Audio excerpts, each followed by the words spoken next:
Hi everyone, so today I'm going to show you this beautiful book. Now I have quite a nice library of art books at this point. I have collected art books for quite a long time, and so beautiful art books give me pleasure. I find them really inspiring because you can just go to your shelf and find a book that you haven't looked at for a while, and then it just kind of ignites that passion for art, and you can get so many different ideas by combining different mediums, different artists, and it's just a beautiful, inspiring tool. So today we're looking at Sketchbook Explorations for media, for mixed media and textile artists by Shelley Rhodes. The cover is beautiful, and you don't get to see on Amazon too much inside the book, so it was a little bit of a gamble, but it is stunning. So that's the back of the book, and it's by Batsford if you're interested, and this is the side of it. Now the cover is made out of some sort of soft fabric, so it actually feels very tactile, and it feels almost like a canvas, like a fabricy soft canvas. And yeah, I like that idea. I don't know whether it's going to get dirty quickly or not.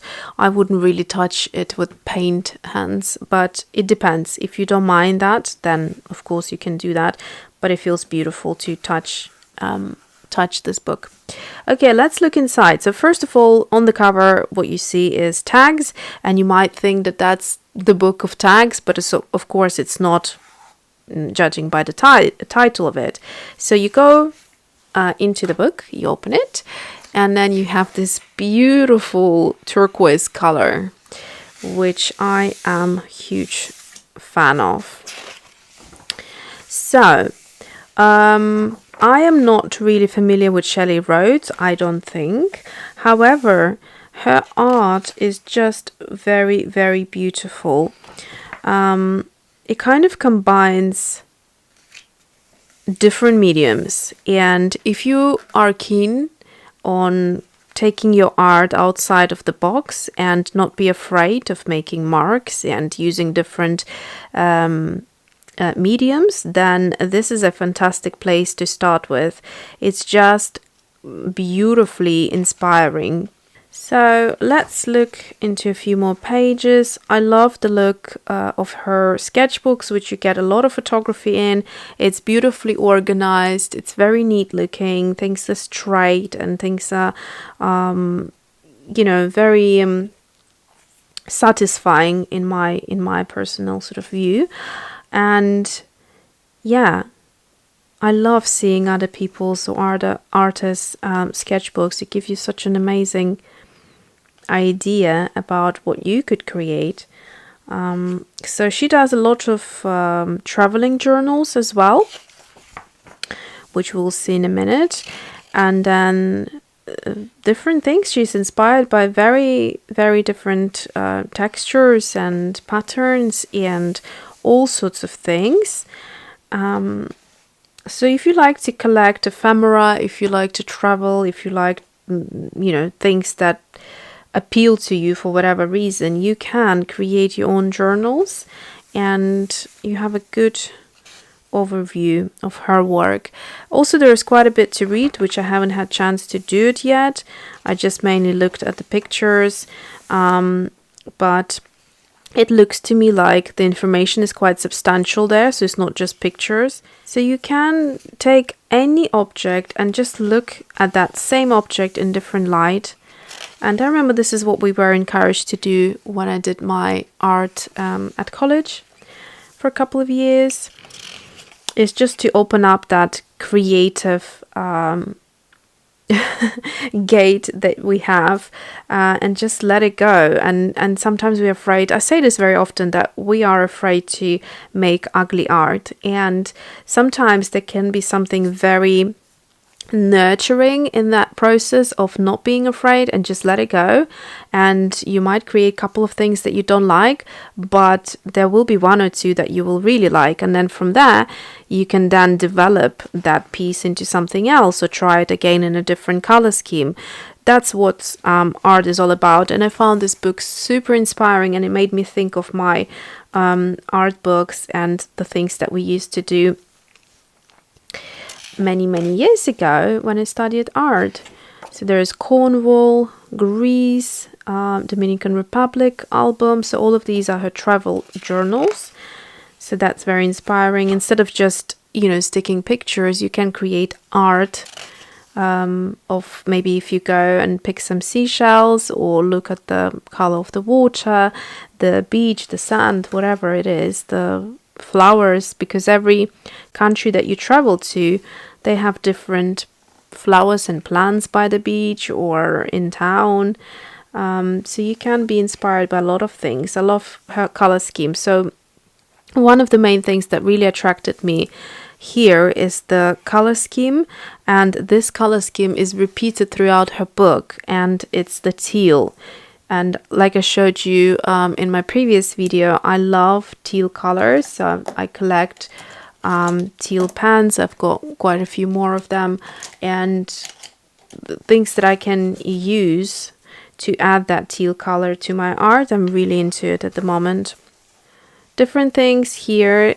She also works about the index cards, which is again something I'm really curious about, and I might dive into that this year just because it really is appealing to me. I like the idea of having an open, it's like an open sketchbook.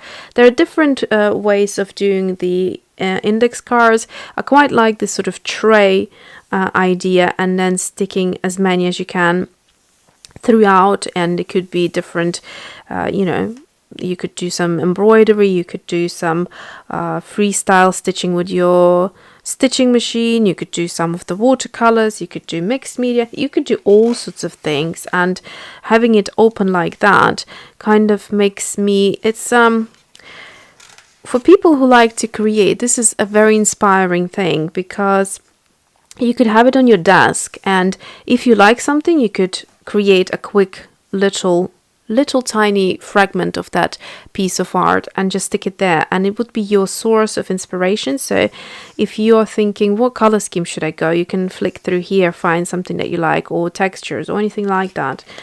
And then something like this as well. I bought a couple of these rings here, so you can create tags. It's also like an open sketchbook.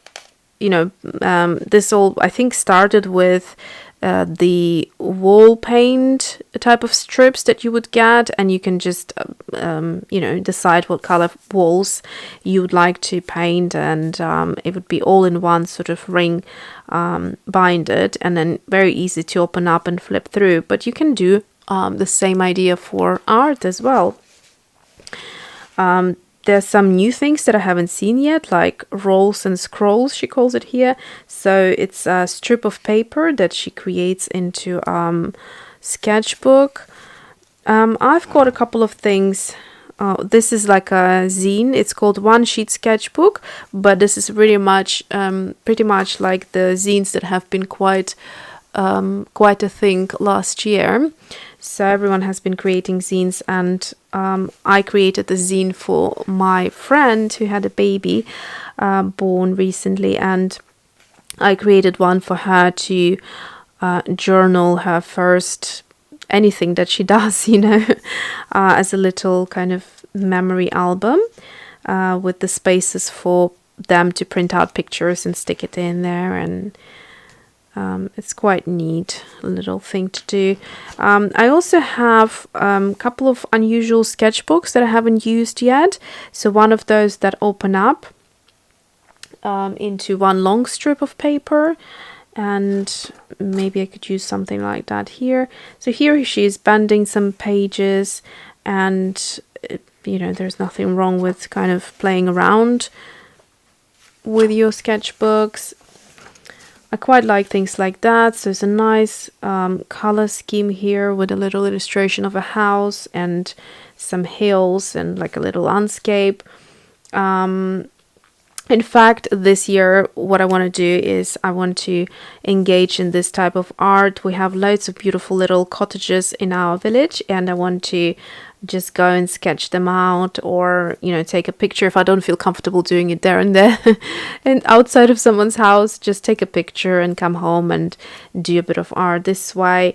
And then again, putting some little ephemeras, some threads of different colors, textures, all of that is quite beautiful. You can create additional pages to create windows. I mean, this book is just beautiful. It really does get me excited. Then if you collect botanical art books, again, find something like a plant or like a part of a root or whatever, a picture with texture that is quite unusual, and you can create a lot of things that aren't looking exactly identical, but you are being inspired by this kind of texture here. So to me, this is art in its purity, pure form, and yeah, absolutely amazing. So this is why I wanted to show you. I'm just going to do a quick flip through from here because I don't want to show you every single page. There's a couple of things here. What I found interesting here is that she talks about the graphic pens, that they actually designed in such a way that you can do a thin line as well as creating blobs if you overpress on the pen. Now, I haven't thought of that aspect of it. I just thought there should be fine liners, but a couple of the colors that I bought in the set, they do blob out a lot of paint, so you could actually use it for your own advantage, which I haven't thought of. But yeah, they're quite messy pens to work with, but for this type of mixed media art, they would be great. Again, she's talking about different mediums, gel pens, all sorts of graphite pencils, mechanical pencils, and how you can create or use them in your art. I also noticed she has a few stamps, like letter stamps, so you can see here, hopefully, right here. And even burning things, I personally just would be a bit too much for me, but I guess if you have some burning tools, you could make some scorching lines and things like that to paper as well. Again, for additional texture. Here she talks about words and text. Now, I love doing that in my own art, which I probably shouldn't show you now because it's a book review, but very, very quickly, I like to use that in my own art in terms of creating collages with, little words here and there peeping through. So that sort of plays on that idea. But you can scribble them, you can write them, you can print them if you have printing. So here she's using the letters as art as well. Yeah, I mean, this book has pretty much everything you can think of, and then you can have a good look into her few things that she collects as an artist. And then I like the color here, as I said before, works really well for my style as well. And then here are different holiday collections as she would collect during her traveling adventures, and then bring them back. So you don't necessarily need to use the things in your sketchbook, but you can maybe get inspired by the shapes of them. And yeah, I absolutely am in love with her sketchbooks. They're like my dream. I love the colors, I love everything. Yeah, it's been super fun to get inspired. So that is the book. I hope you enjoyed this book review, and thanks for watching. See you soon.